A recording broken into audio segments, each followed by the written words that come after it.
आप लोगों को कोई डरने की जरूरत नहीं है। वो अनधिकृत बांधकाम टूटने वाले नहीं है। वो अनधिकृत बांधकाम वो अधिकृत होने वाले हैं, ये आपको समझना पड़ेगा।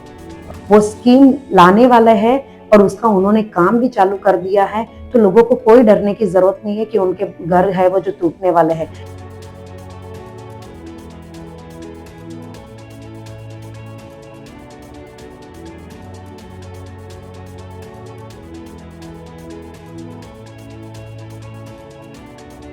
मेरा एक ही विजन है, क्रमांक 18। यहाँ पे बहुत सारा स्लम एरिया है और बहुत सारे ऐसे बच्चे हैं कि जो पढ़ाई लिखाई से वंचित है। तो उनके लिए मैं ऐसा चाहती हूँ कि एक नगर पालिका का बड़ा स्कूल हो। शिक्षणाचे सगळ्यात मोठं धन आहे आणि अशातच भारतीय जनता पार्टीपासून एक उमेदवार आहे. त्याच्यासोबत यावेळेस माझ्या बोलायला उपस्थिती आहेत ॲडव्होकेट ख्याती गरजी. ख्याती गरजेची ओळख म्हटली तर प्रभाग 18 मधून त्यांना भारतीय जनता पक्षामार्फत अधिकृत उमेदवार म्हणून घोषित केले आणि त्या स्वतः ॲडव्होकेट आहेत.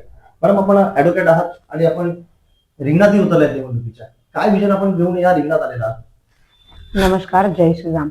मेरा नाम एडवोकेट ख्याति संदीप घरत है और मैं ये इलेक्शन के दौर में जो उतरी हूँ उसके लिए मेरा एक ही विजन है कि मैं खुद भी पढ़ी लिखी हूँ और पक्ष ने इतनी बड़ी मेरे को संधि दी है कि पढ़े लिखी होने के बाद मुझे ये टिकट जो दिया गया है।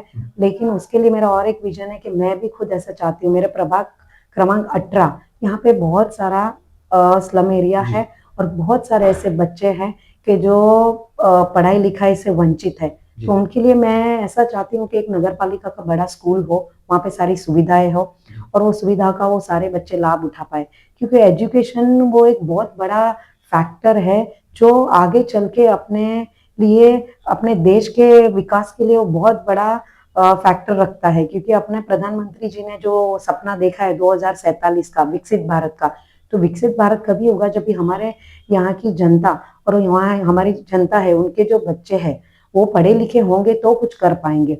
पढ़ाई लिखाई इतनी जरूरी है कि उसके बिना हमारा कोई काम हो भी नहीं पाएगा। और पढ़ाई लिखाई के क्षेत्र में आज कहाँ से कहाँ लोग पहुंच गए हैं, तो मेरे 18 नंबर प्रभाग के लोग पीछे क्यों रहे।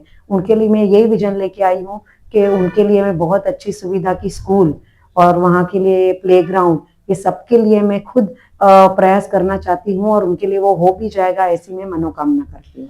नक्कीच मॅम, आपण एक चांगला मुद्दाही मांडलेला आहे की गटार रोड रस्ते बनत राहतील, पण कुठेतरी शिक्षणाला महत्व दिलं पाहिजे. आणि जसं आपण आता म्हटलं की माझ्या प्रभागामध्ये स्लम एरिया जास्त आहे, म्हणजे झोपडपट्टी असतील, अनधिकृत बांधकाम असतील. कुठेतरी बऱ्याच दिवसापासून अनधिकृत बांधकाम तोडण्याची भीती किंवा त्या अनधिकृत बांधकाम तुटलेही जातात आहे. आपण या विषयावर काही विजन ठेवलेत का या सगळ्या संबंधित?